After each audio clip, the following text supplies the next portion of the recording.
Indeed, that so-called new cosmology, the term is Martin Persson Nilsson's, that new cosmology was current until the time of Copernicus in the 16th century.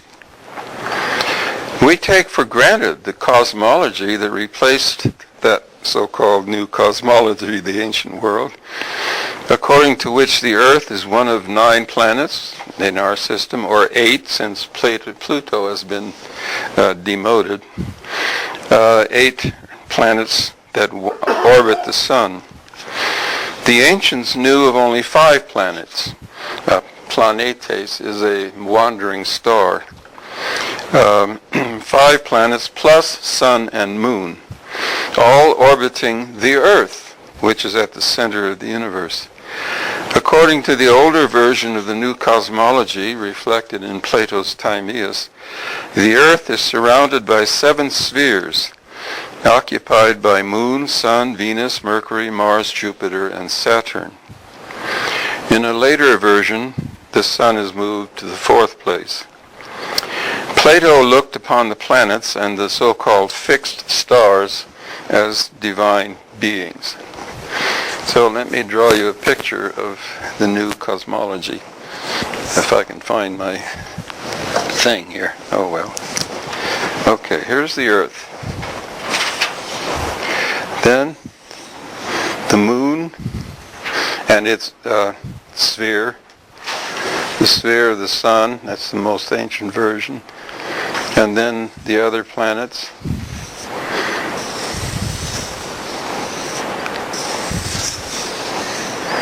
I'm not a very good artist. You'll have to forgive me. I don't know how many, but anyway, then there's outside of that, in the 8th sphere, is the sphere of the fixed stars, so-called, the zodiacal constellations.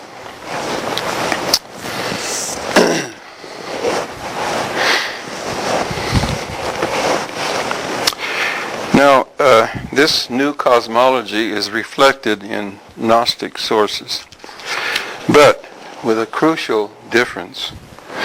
For the Gnostics, the planetary spheres and the zodiacal sphere above were occupied by demonic beings called rulers or archons who governed the world below.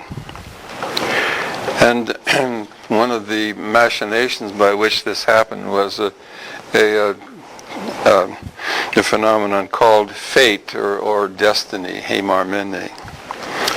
These demonic beings were also intent upon keeping human spirits imprisoned in this nether world, because if they can escape, you can go from here out beyond the sphere of the zodiac up to the 9th, or even in some systems the 10th, where God is. And of course, the ascent of the soul is one of the main features of Gnostic mythology in its various versions. Plato's anthropology is also reflected in Gnosticism, because Plato posited a distinction between the human soul, or the human spirit, and the body. He also distinguished the mind, the nous, from the lower emotive soul. For Plato and Platonists, the immortal soul is eternal and pre-exists its entry into a material body. Plato could even view the body as a kind of tomb for the soul. Plato also put forward a doctrine of the transmigration of souls, according to which immortal souls can enter one body after another, and a doctrine of rewards and punishments of the soul after death. Now, something similar can be seen in Gnosticism, in that the soul or spirit is separable from the body, and in some Gnostic systems, transmigration is presented as a possibility for some souls. But the Platonic body-soul dualism is radically reinterpreted in Gnosticism, which posits a salvation of the soul based on its reception of gnosis and an eternal annihilation of unsaved souls, that is, those without gnosis. The human self is also viewed by the Gnostics as consubstantial with the transcendent God, a doctrine, of course, not found at all in Platonism. Indeed, in Plato's dialogues, virtually nothing is said of a transcendent deity. The closest thing to such a doctrine in Plato is his notion of the idea of the good, most notably developed in the Republic. The good is the ultimate principle of the realm of immaterial forms, which is said to be beyond being. Now, the supreme transcendent God in Gnosticism is also said to be beyond being.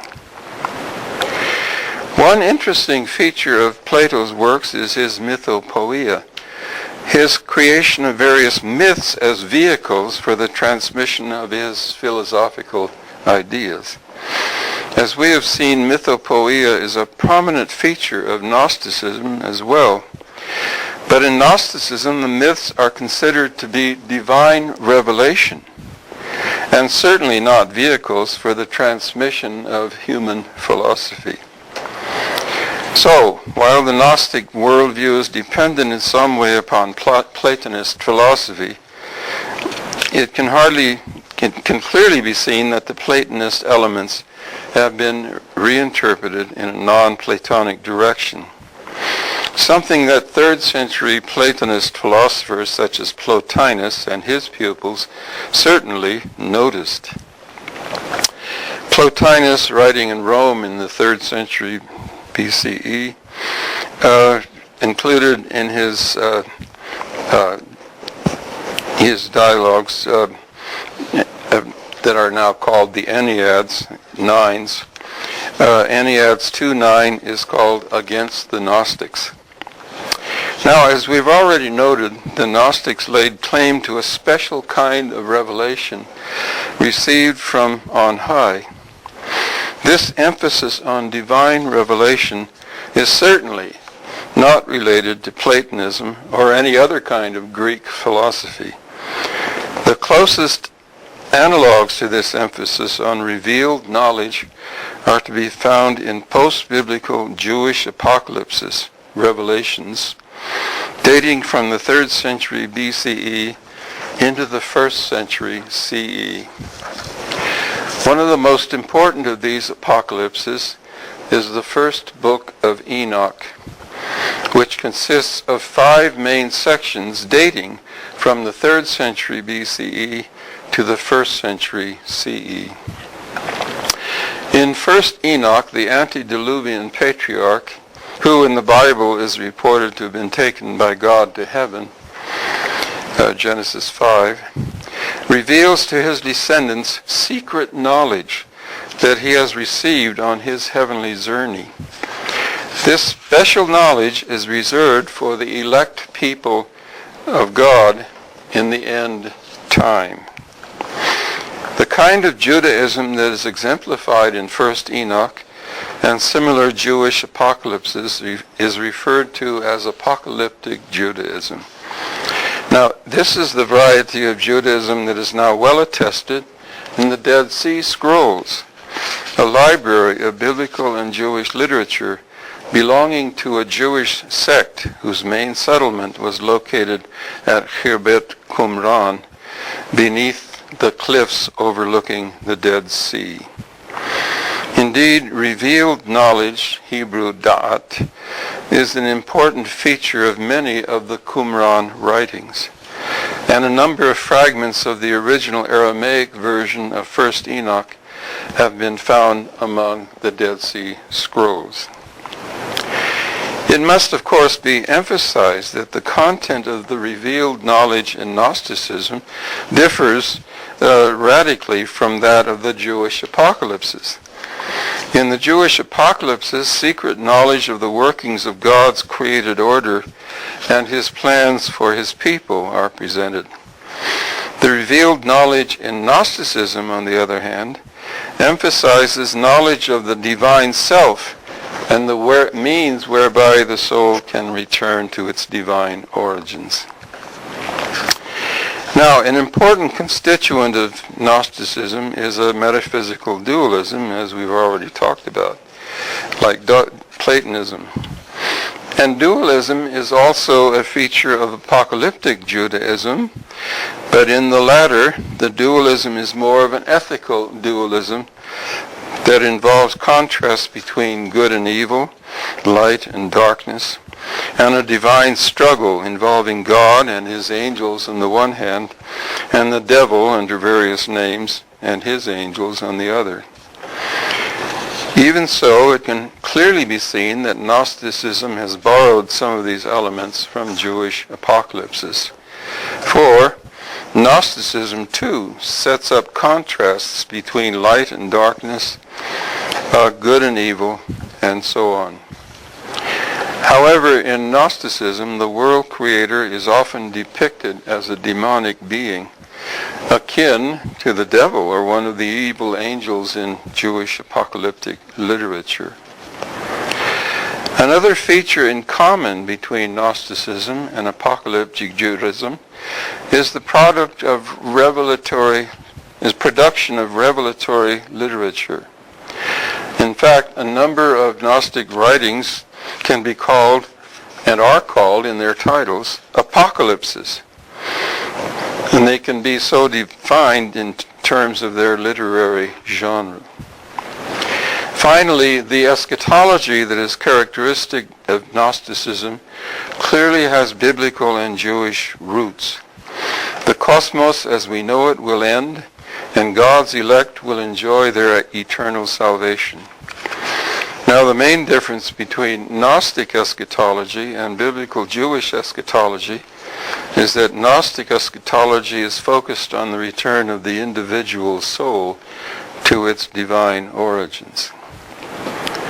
So, to summarize this part of my talk today, Gnosticism is clearly dependent upon aspects of Platonist philosophy.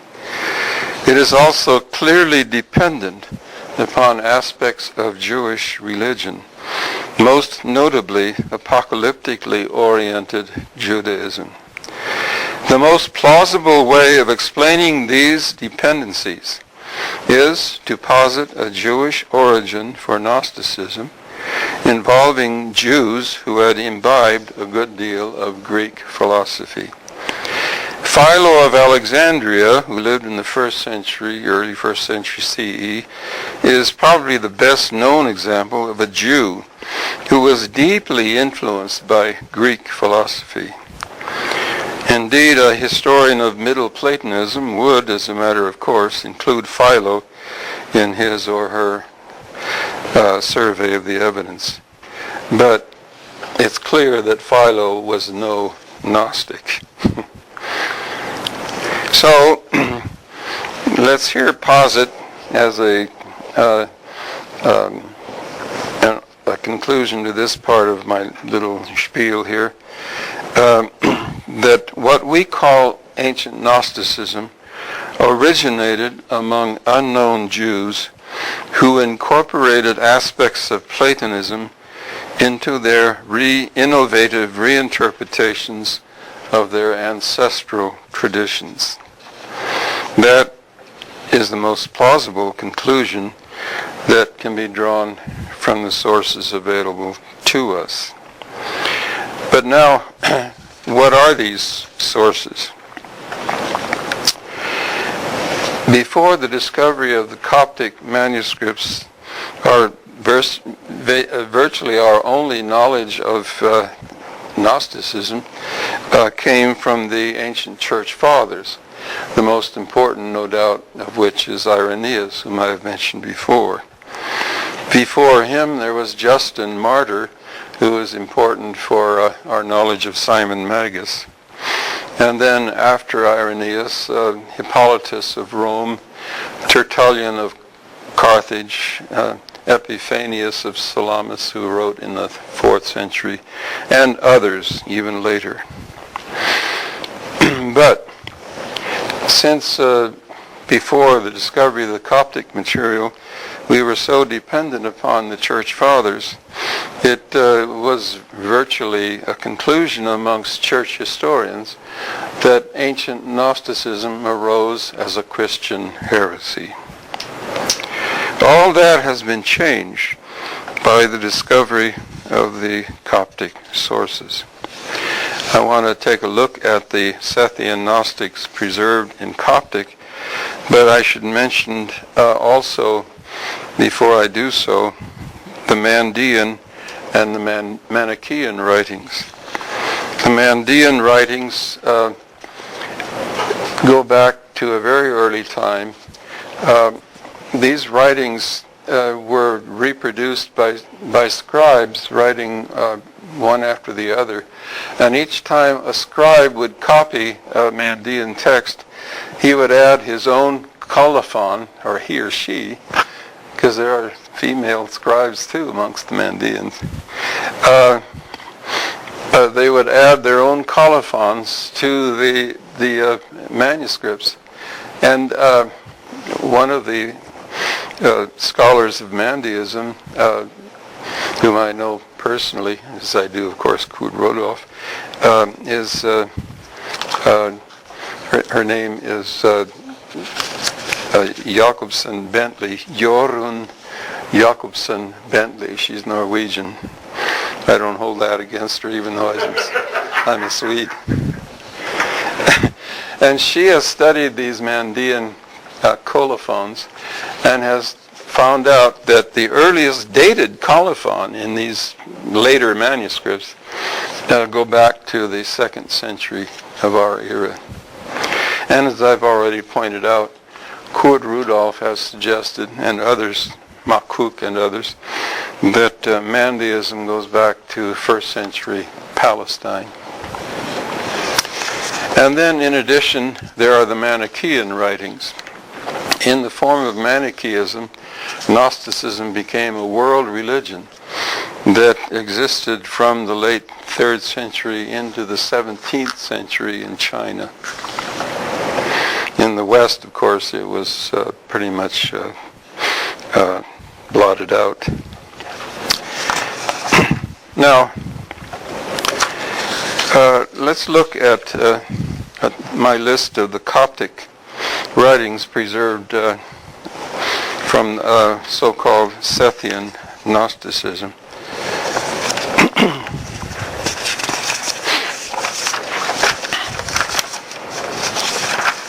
The principle of organization of this material into what is called Sethian Gnosticism I've already indicated, but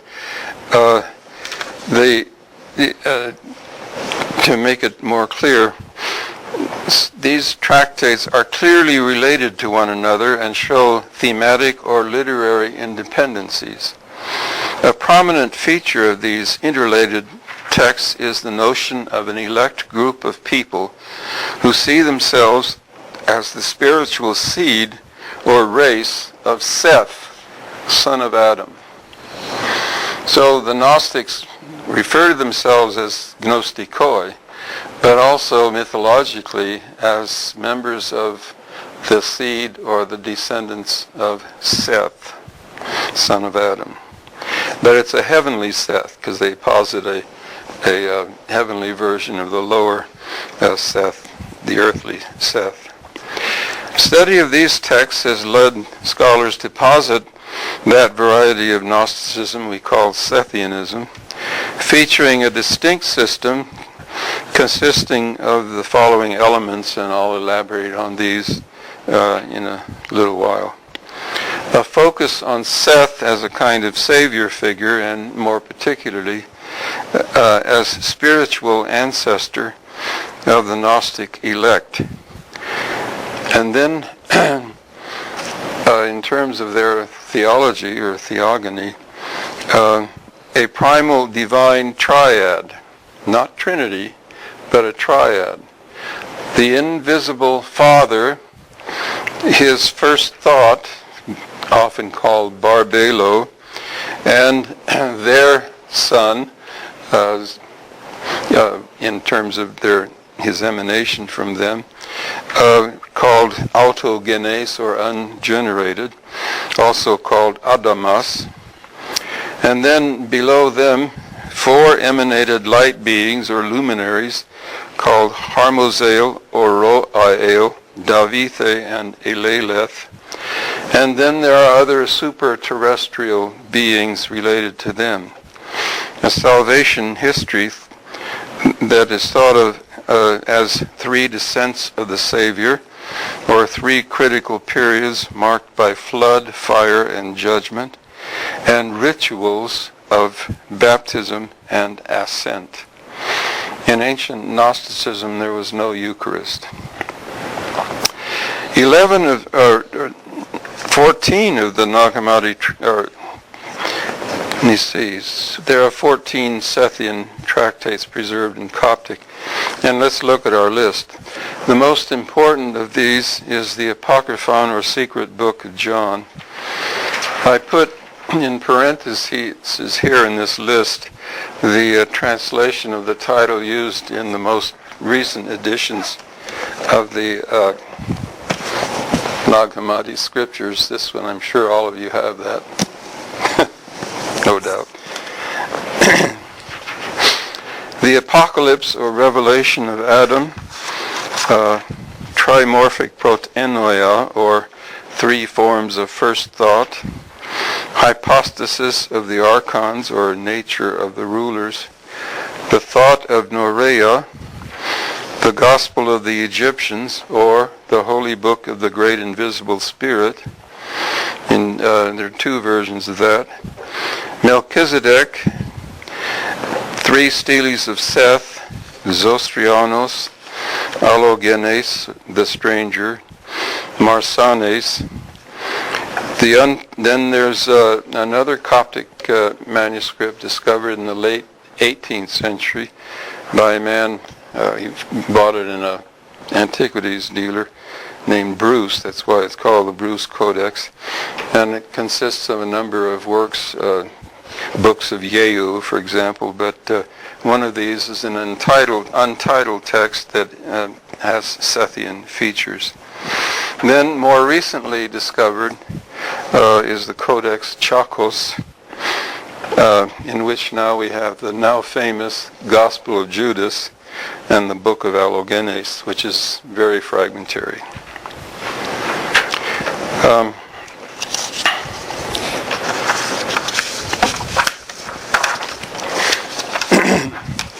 Now, some of these Sethian texts show no Christian influence at all.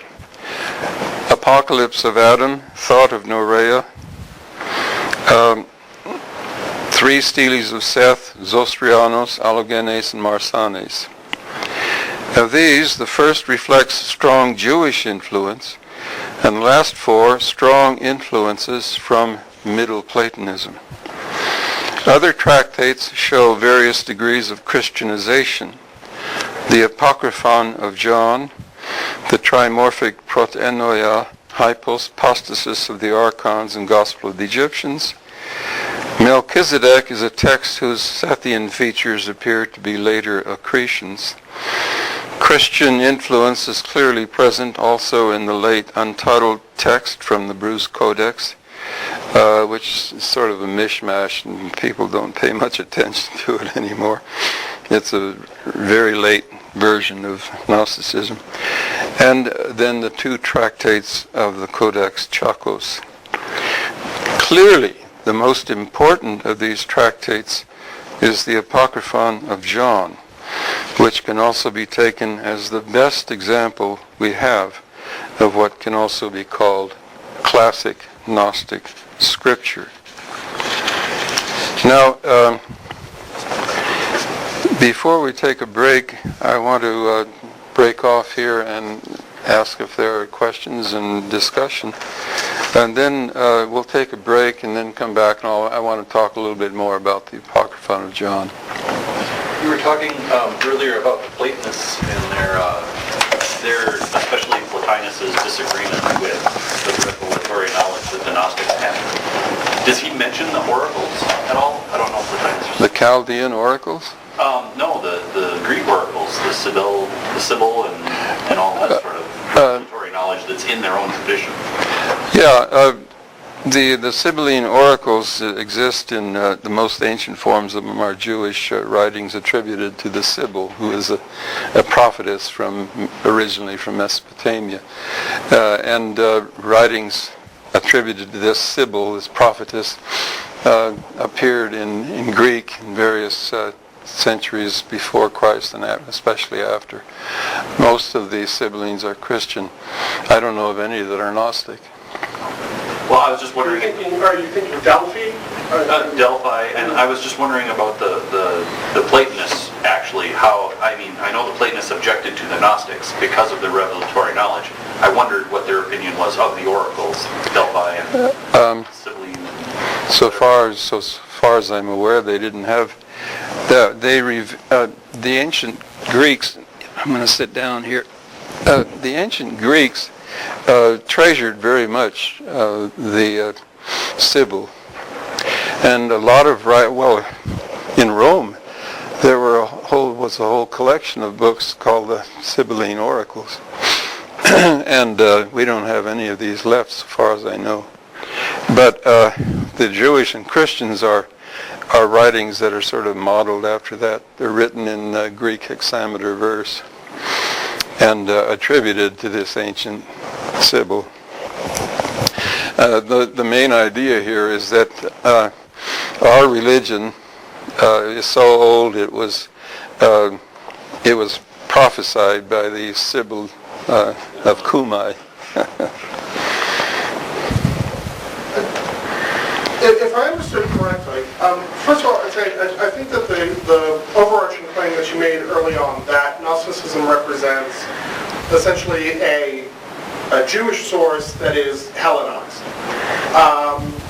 But if I understood correctly, you made the claim that one of the distinctions between Gnosticism as it emerges and Platonism is this idea of that there is absent in Platonism this idea of revealed knowledge, the revelatory or initiatory descent to this knowledge.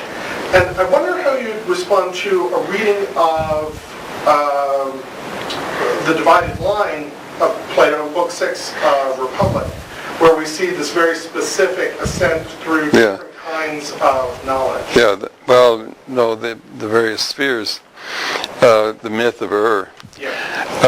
Now, it's clear that the ancient Platonists had this notion of the ascent of the soul through the various spheres of the new cosmology.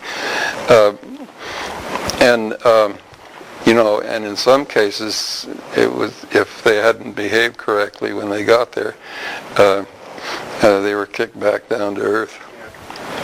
But I'm thinking specifically of this ascension of faculties where we have ikasia, pistis, dianoia, yeah. That occurs mainly in the Hermetic material. But we see it in Book 6 of Republic. Also in the Chaldean oracles, there's this notion as well that and this is sort of garbled Platonism, but that the basic theory here is actually described by Macrobius in his commentary on the Scipio Africanus of Cicero. But anyway, the basic idea is that when the soul descends, it descends through these various spheres and takes on various moral or soul aspects of each of these spheres, and each of these spheres produces this or that emotive feature of the soul's existence, so that it is full of all this emotion when it gets down to the bottom of the universe, which is the earth.